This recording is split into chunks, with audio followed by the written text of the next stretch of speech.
श्रीयंत्रोद्धारक हनुमत स्तोत्रम्।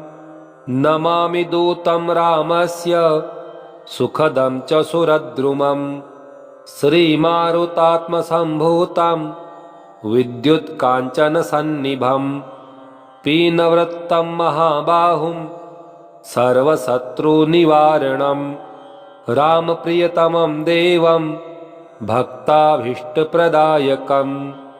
नानारत्नशमायुक्तं कुण्डलादिविराजितं। द्वात्रिंशल्लक्षणोपेतं स्वर्णपीठविराजितं। 30 कोटिबीजसंयुक्तं द्वादशावर्तिप्रतिष्ठितं।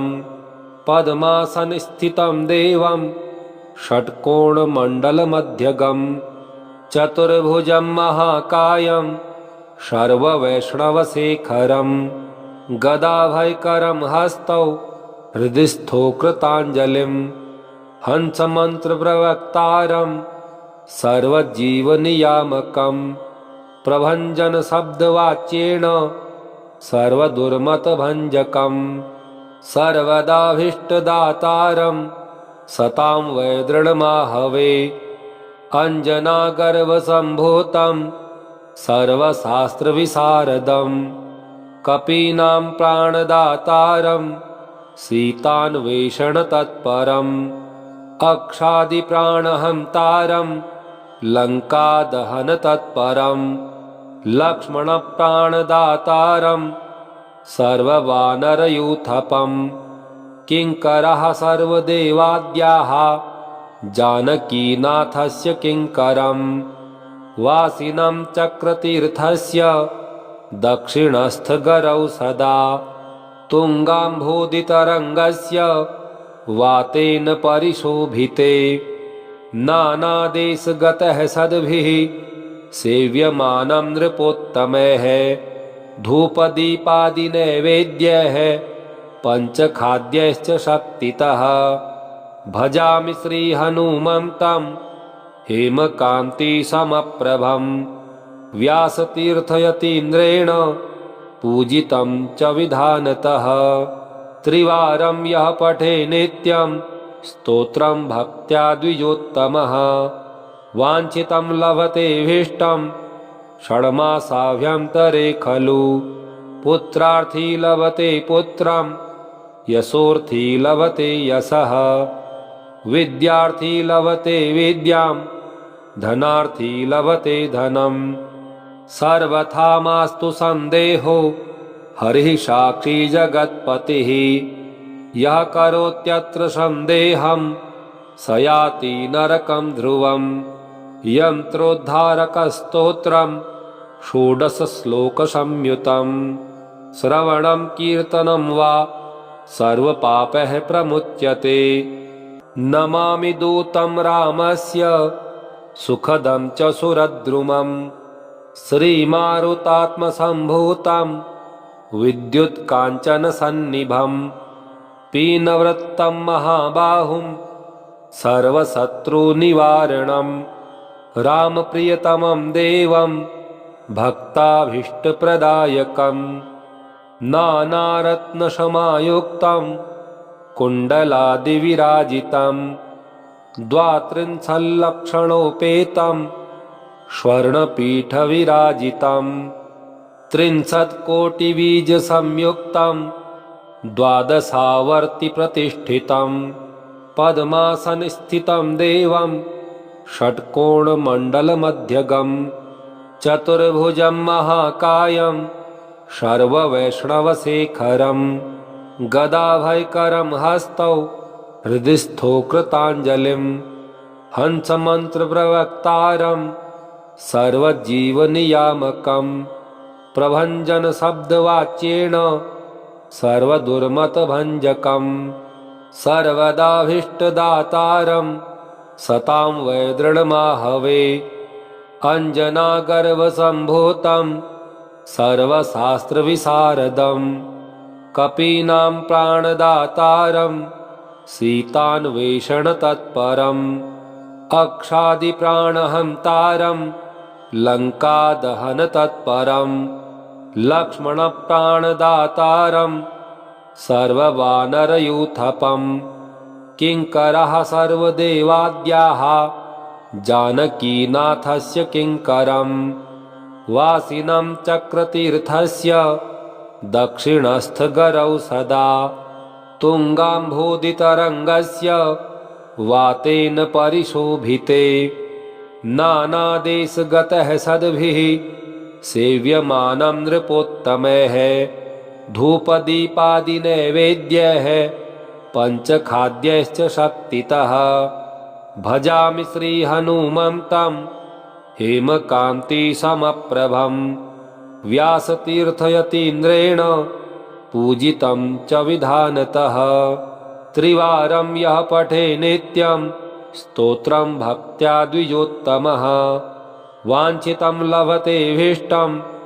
षड्मासाभ्यन्तरे खलु पुत्रार्थी लभते पुत्रं यशोर्थी लभते यशः विद्यार्थी लभते विद्यां धनार्थी लभते धनं सर्वथा मास्तु सन्देहो हरिः साक्षी जगत्पतिः यः करोत्यत्र सन्देहं स याति नरकं ध्रुवं यन्त्रोद्धारकस्तोत्रं षोडशश्लोकसंयुतं श्रवणं कीर्तनं वा सर्वपापैः प्रमुच्यते नमामि दूतं रामस्य सुखदं च सुरद्रुमं श्रीमारुतात्मसम्भूतं विद्युत्काञ्चनसन्निभं पीनवृत्तं महाबाहुं सर्वशत्रुनिवारणं रामप्रियतमं देवं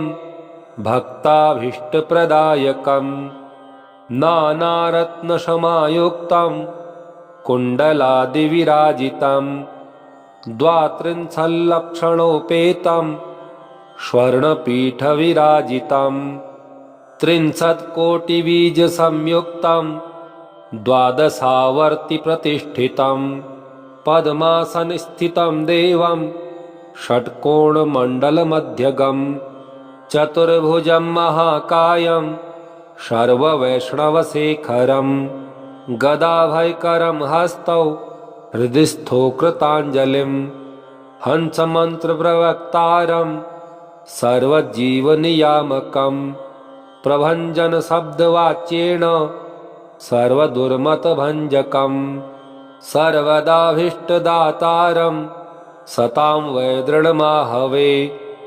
अञ्जनागर्भसम्भूतं सर्वशास्त्रविशारदं कपीनां प्राणदातारं सीतान्वेषणतत्परम् अक्षादिप्राणहन्तारं लङ्कादहनतत्परं लक्ष्मणप्राणदातारं सर्ववानरयूथपं किङ्करः सर्वदेवाद्याः जानकीनाथस्य किङ्करं वासिनं चक्रतीर्थस्य दक्षिणस्थगरौ सदा तुङ्गाम्भोदितरङ्गस्य वातेन परिशोभिते नानादेशगतः सद्भिः सेव्यमानं नृपोत्तमैः धूपदीपादिनैवेद्यैः पञ्चखाद्यैश्च शक्तितः भजामि श्रीहनुमन्तं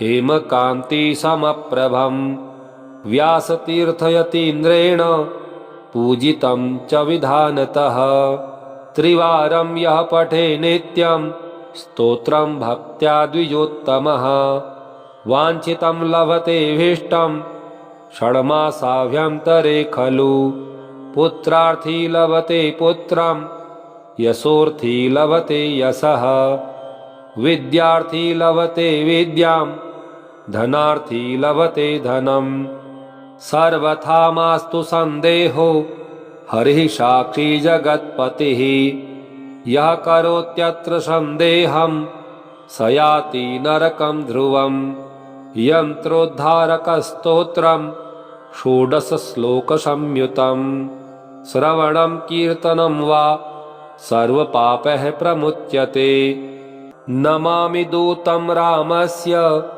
सुखदं च सुरद्रुमं श्रीमारुतात्मसम्भूतं विद्युत्काञ्चनसन्निभं पीनवृत्तं महाबाहुं सर्वशत्रुनिवारणं रामप्रियतमं देवं भक्ताभीष्टप्रदायकं नानारत्नसमायुक्तं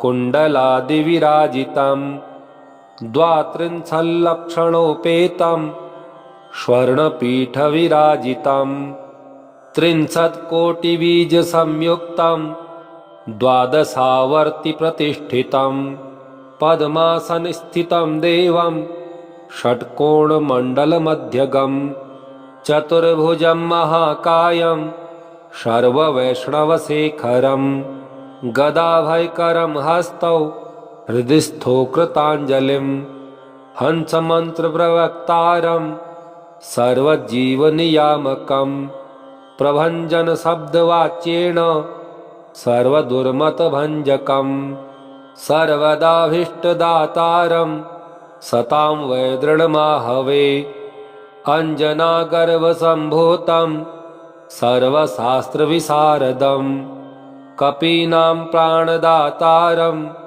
सीतान्वेषणतत्परम् अक्षादिप्राणहन्तारं लङ्कादहनतत्परं लक्ष्मणप्राणदातारं सर्ववानरयूथपं किङ्करः सर्वदेवाद्याः जानकीनाथस्य किङ्करं वासिनं चक्रतीर्थस्य दक्षिणस्थगरौ सदा तुङ्गाम्भोदितरङ्गस्य वातेन परिशोभिते नानादेशगतः सद्भिः सेव्यमानं नृपोत्तमैः धूपदीपादिनैवेद्यैः पञ्चखाद्यैश्च शक्तितः भजामि श्रीहनुमन्तं हेमकान्तिसमप्रभं व्यासतीर्थयतीन्द्रेण पूजितं च विधानतः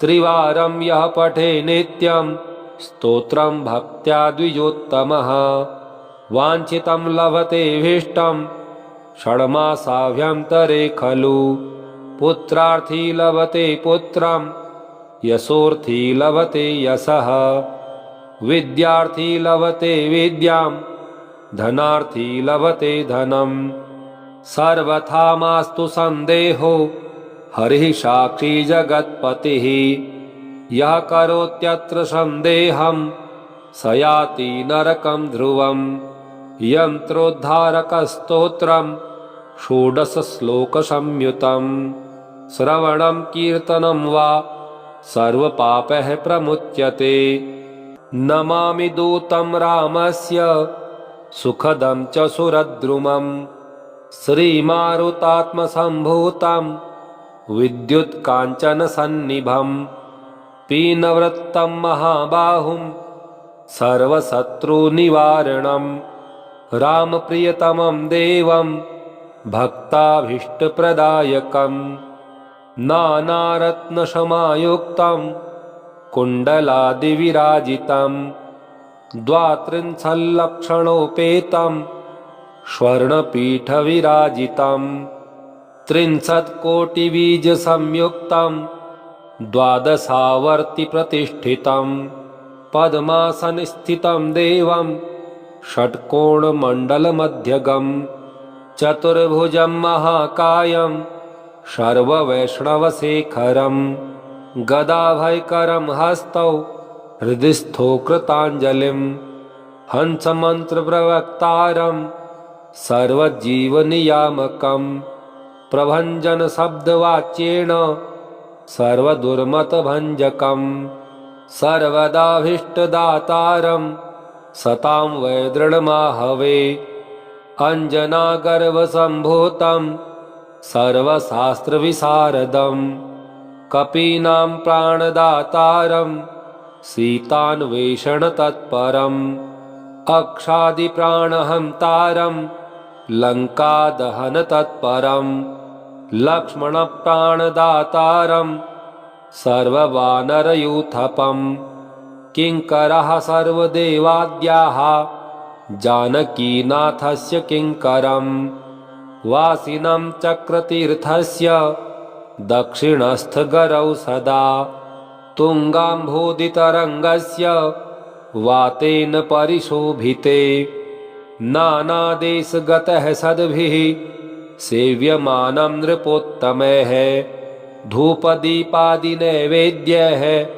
पञ्चखाद्यैश्च शक्तितः भजामि श्रीहनुमन्तं हेमकान्तिसमप्रभं व्यासतीर्थयतीन्द्रेण पूजितं च विधानतः त्रिवारं यः पठे नित्यं स्तोत्रं भक्त्या द्विजोत्तमः वाञ्छितं लभतेऽभीष्टं षण्मासाभ्यन्तरे खलु पुत्रार्थी लभते पुत्रं यशोर्थी लभते यशः विद्यार्थी लभते विद्यां धनार्थी लभते धनं सर्वथा मास्तु सन्देहो हरिः साक्षी जगत्पतिः यः करोत्यत्र सन्देहं स याति नरकं ध्रुवं यन्त्रोद्धारकस्तोत्रं षोडशश्लोकसंयुतं श्रवणं कीर्तनं वा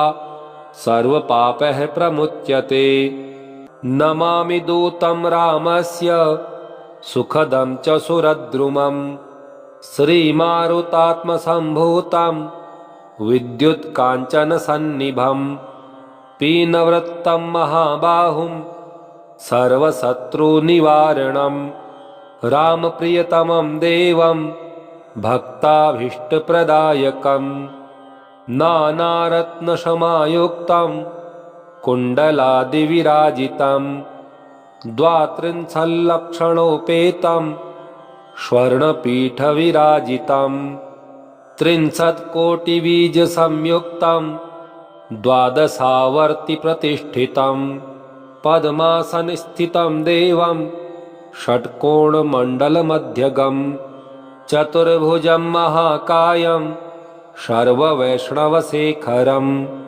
गदाभयकरं हस्तौ हृदिस्थो कृताञ्जलिं हंसमन्त्रप्रवक्तारं सर्वजीवनियामकं प्रभञ्जनशब्दवाच्येन सर्वदुर्मतभञ्जकं सर्वदाभीष्टदातारं सतां वै दृढमाहवे अञ्जनागर्भसम्भूतं सर्वशास्त्रविशारदं कपीनां प्राणदातारं सीतान्वेषणतत्परम् अक्षादिप्राणहन्तारं लङ्कादहनतत्परं लक्ष्मणप्राणदातारं सर्ववानरयूथपं किङ्करः सर्वदेवाद्याः जानकीनाथस्य किङ्करं वासिनं चक्रतीर्थस्य दक्षिणस्थगरौ सदा तुङ्गाम्भोदितरङ्गस्य वातेन परिशोभिते नानादेशगतः सद्भिः सेव्यमानं नृपोत्तमैः धूपदीपादिनैवेद्यैः पञ्चखाद्यैश्च शक्तितः भजामि श्रीहनुमन्तं हेमकान्तिसमप्रभं व्यासतीर्थयतीन्द्रेण पूजितं च विधानतः त्रिवारं यः पठे नित्यं स्तोत्रं भक्त्या द्विजोत्तमः वाञ्छितं लभतेऽभीष्टं षण्मासाभ्यन्तरे खलु पुत्रार्थी लभते पुत्रं यशोर्थी लभते यशः विद्यार्थी लभते विद्यां धनार्थी लभते धनं सर्वथा मास्तु सन्देहो हरिः साक्षी जगत्पतिः यः करोत्यत्र सन्देहं स याति नरकं ध्रुवं यन्त्रोद्धारकस्तोत्रं षोडशश्लोकसंयुतं श्रवणं कीर्तनं वा सर्वपापैः प्रमुच्यते नमामि दूतं रामस्य सुखदं च सुरद्रुमं श्रीमारुतात्मसम्भूतं विद्युत्काञ्चनसन्निभं पीनवृत्तं महाबाहुं सर्वशत्रुनिवारणं रामप्रियतमं देवं भक्ताभीष्टप्रदायकं नानारत्नशमायुक्तं कुण्डलादिविराजितं द्वात्रिंशल्लक्षणोपेतं स्वर्णपीठविराजितं 30 कोटिबीजसंयुक्तं द्वादशावर्तिप्रतिष्ठितं पद्मासनस्थितं देवं षट्कोणमण्डलमध्यगं चतुर्भुजं महाकायं सर्ववैष्णवशेखरं गदाभयकरं हस्तौ हृदिस्थो कृताञ्जलिं हंसमन्त्रप्रवक्तारं सर्वजीवनियामकं प्रभञ्जनशब्दवाच्येन सर्वदुर्मतभञ्जकं सर्वदाभीष्टदातारं सतां वै दृढमाहवे अञ्जनागर्भसम्भूतं सर्वशास्त्रविशारदं कपीनां प्राणदातारं सीतान्वेषणतत्परम् अक्षादिप्राणहन्तारं लङ्कादहनतत्परं लक्ष्मणप्राणदातारं सर्ववानरयूथपं किङ्करः सर्वदेवाद्याः जानकीनाथस्य किङ्करं वासिनं चक्रतीर्थस्य दक्षिणस्थगरौ सदा तुङ्गाम्भोदितरङ्गस्य वातेन परिशोभिते नानादेशगतः सद्भिः सेव्यमानं नृपोत्तमैः धूपदीपादिनैवेद्यैः पञ्चखाद्यैश्च शक्तितः भजामि श्रीहनुमन्तं हेमकान्तिसमप्रभं व्यासतीर्थयतीन्द्रेण पूजितं च विधानतः त्रिवारं यः पठे नित्यं स्तोत्रं भक्त्या द्विजोत्तमः वाञ्छितं लभते भीष्टं षण्मासाभ्यन्तरे खलु पुत्रार्थी लभते पुत्रं यशोर्थी लभते यशः विद्यार्थी लभते विद्यां धनार्थी लभते धनं सर्वथा मास्तु सन्देहो हरिः साक्षी जगत्पतिः यः करोत्यत्र सन्देहं स याति नरकं ध्रुवम् यन्त्रोद्धारकस्तोत्रं षोडशश्लोकसंयुतं श्रवणं कीर्तनं वा सर्वपापैः प्रमुच्यते नमामि दूतं रामस्य सुखदं च सुरद्रुमं श्रीमारुतात्मसम्भूतं विद्युत्काञ्चनसन्निभं पीनवृत्तं महाबाहुं सर्वशत्रुनिवारणं रामप्रियतमं देवं भक्ताभीष्टप्रदायकं नानारत्नशमायुक्तं कुण्डलादिविराजितं 32 स्वर्णपीठविराजितं 30 कोटिबीजसंयुक्तं द्वादशावर्तिप्रतिष्ठितं पद्मासनस्थितं देवं षट्कोणमण्डलमध्यगं चतुर्भुजं महाकायं सर्ववैष्णवशेखरं गदाभयकरं हस्तौ हृदिस्थो कृताञ्जलिं हंसमन्त्रप्रवक्तारं सर्वजीवनियामकं प्रभञ्जनशब्दवाच्येन सर्वदुर्मतभञ्जकं सर्वदाभीष्टदातारं सतां वै दृढमाहवे अञ्जनागर्भसम्भूतं सर्वशास्त्रविशारदं कपीनां प्राणदातारं सीतान्वेषणतत्परम् अक्षादिप्राणहन्तारं लङ्कादहनतत्परं लक्ष्मणप्राणदातारं सर्ववानरयूथपं किङ्करः सर्वदेवाद्याः जानकीनाथस्य किङ्करं वासिनं चक्रतीर्थस्य दक्षिणस्थगरौ सदा तुङ्गाम्भोदितरङ्गस्य वातेन परिशोभिते नानादेशगतः सद्भिः सेव्यमानं नृपोत्तमैः धूपदीपादिनैवेद्यैः पञ्चखाद्यैश्च शक्तितः भजामि श्रीहनुमन्तं हेमकान्तिसमप्रभं व्यासतीर्थयतीन्द्रेण पूजितं च विधानतः त्रिवारं यः पठे नित्यं स्तोत्रं भक्त्या द्विजोत्तमः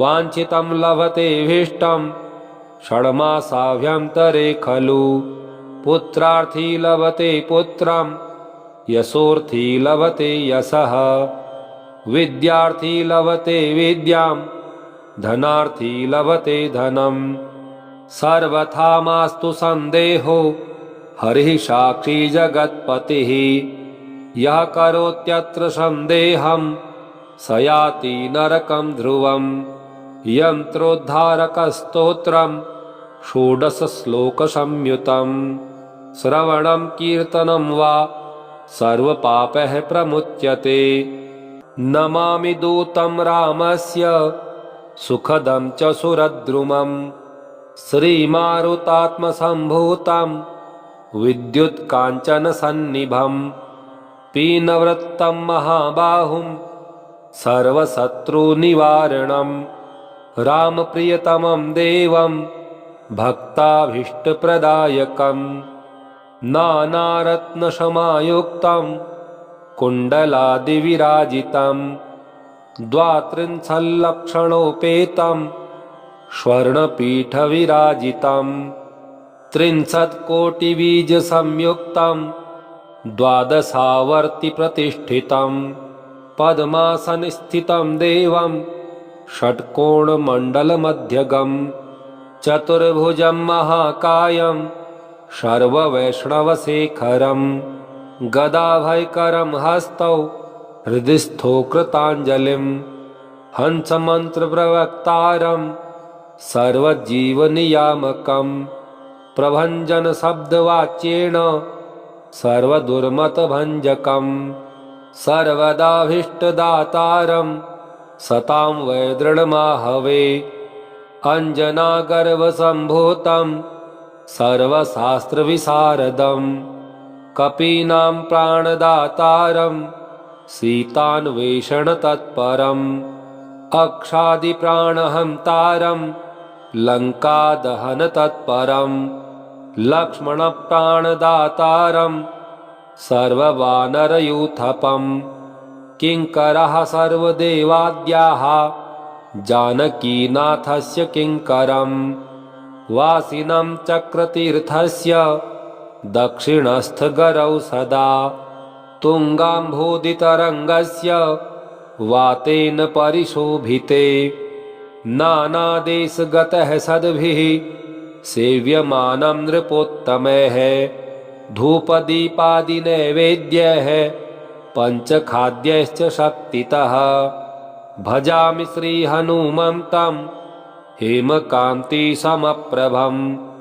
व्यासतीर्थयतीन्द्रेण पूजितं च विधानतः त्रिवारं यः पठे नित्यं स्तोत्रं भक्त्या द्विजोत्तमः वाञ्छितं लभतेऽभीष्टं षण्मासाभ्यन्तरे खलु पुत्रार्थी लभते पुत्रं यशोर्थी लभते यशः विद्यार्थी लभते विद्यां धनार्थी लभते धनं सर्वथा मास्तु सन्देहो हरिः साक्षी जगत्पतिः यः करोत्यत्र सन्देहं स याति नरकं ध्रुवम् यन्त्रोद्धारकस्तोत्रं षोडशश्लोकसंयुतं श्रवणं कीर्तनं वा सर्वपापैः प्रमुच्यते नमामि दूतं रामस्य सुखदं च सुरद्रुमं श्रीमारुतात्मसम्भूतं विद्युत्काञ्चनसन्निभं पीनवृत्तं महाबाहुं सर्वशत्रुनिवारणं रामप्रियतमं देवं भक्ताभीष्टप्रदायकं नानारत्नसमायुक्तं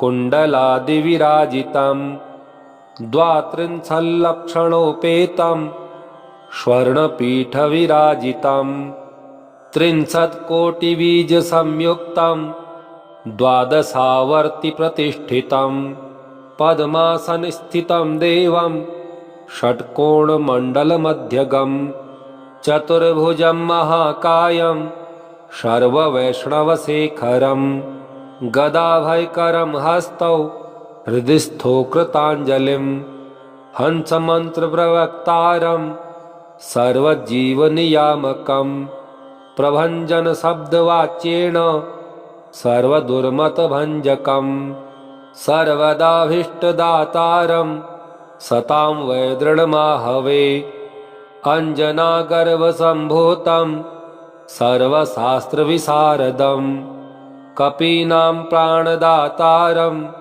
सीतान्वेषणतत्परम् अक्षादिप्राणहन्तारं लङ्कादहनतत्परं लक्ष्मणप्राणदातारं सर्ववानरयूथपं किङ्करः सर्वदेवाद्याः जानकीनाथस्य किङ्करं वासिनं चक्रतीर्थस्य दक्षिणस्थगरौ सदा तुङ्गाम्भोदितरङ्गस्य वातेन परिशोभिते नानादेशगतः सद्भिः सेव्यमानं नृपोत्तमैः धूपदीपादिनैवेद्यैः पञ्चखाद्यैश्च शक्तितः भजामि श्रीहनुमन्तं हेमकान्तिसमप्रभं व्यासतीर्थयतीन्द्रेण पूजितं च विधानतः त्रिवारं यः पठे नित्यं स्तोत्रं भक्त्या द्विजोत्तमः वाञ्छितं लभते भीष्टं षण्मासाभ्यन्तरे खलु पुत्रार्थी लभते पुत्रं यशोर्थी लभते यशः विद्यार्थी लभते विद्यां धनार्थी लभते धनं सर्वथा मास्तु सन्देहो हरिः साक्षी जगत्पतिः यः करोत्यत्र सन्देहं स याति नरकं ध्रुवं यन्त्रोद्धारकस्तोत्रं षोडशश्लोकसंयुतं श्रवणं कीर्तनं वा सर्वपापैः प्रमुच्यते नमामि दूतं रामस्य सुखदं च सुरद्रुमं श्रीमारुतात्मसम्भूतं विद्युत्काञ्चनसन्निभं पीनवृत्तं महाबाहुं सर्वशत्रुनिवारणं रामप्रियतमं देवं भक्ताभीष्टप्रदायकं नानारत्नसमायुक्तं कुण्डलादिविराजितं द्वात्रिंशल्लक्षणोपेतं स्वर्णपीठविराजितं 30 कोटिबीजसंयुक्तं द्वादशावर्तिप्रतिष्ठितं पद्मासनस्थितं देवं षट्कोणमण्डलमध्यगं चतुर्भुजं महाकायं सर्ववैष्णवशेखरं गदाभयकरं हस्तौ हृदिस्थो कृताञ्जलिं हंसमन्त्रप्रवक्तारं सर्वजीवनियामकं प्रभञ्जनशब्दवाच्येन सर्वदुर्मतभञ्जकं सर्वदाभीष्टदातारं सतां वै दृढमाहवे अञ्जनागर्भसम्भूतं सर्वशास्त्रविशारदं कपीनां प्राणदातारं सीतान्वेषणतत्परम् अक्षादिप्राणहन्तारं लङ्कादहनतत्परं लक्ष्मणप्राणदातारं सर्ववानरयूथपं किङ्करः सर्वदेवाद्याः जानकीनाथस्य किङ्करं वासिनं चक्रतीर्थस्य दक्षिणस्थगरौ सदा तुङ्गाम्भोदितरङ्गस्य वातेन परिशोभिते नानादेशगतः सद्भिः सेव्यमानं नृपोत्तमैः धूपदीपादिनैवेद्यैः पञ्चखाद्यैश्च शक्तितः भजामि श्रीहनुमन्तं हेमकान्तिसमप्रभं व्यासतीर्थयतीन्द्रेण पूजितं च विधानतः त्रिवारं यः पठे नित्यं स्तोत्रं भक्त्या द्विजोत्तमः वाञ्छितं लभते भीष्टं षण्मासाभ्यन्तरे खलु पुत्रार्थी लभते पुत्रं यशोर्थी लभते यशः विद्यार्थी लभते विद्यां धनार्थी लभते धनं सर्वथा मास्तु सन्देहो हरिः साक्षी जगत्पतिः यः करोत्यत्र सन्देहं स याति नरकं ध्रुवम् यन्त्रोद्धारकस्तोत्रं षोडशश्लोकसंयुतं श्रवणं कीर्तनं वा सर्वपापैः प्रमुच्यते इति श्री व्यासराजकृत यंत्रोद्धारक हनुमत स्तोत्रम श्री हनुमद्देवार्पणमस्तु। ओम श्री हनुमद्देवाय नमः।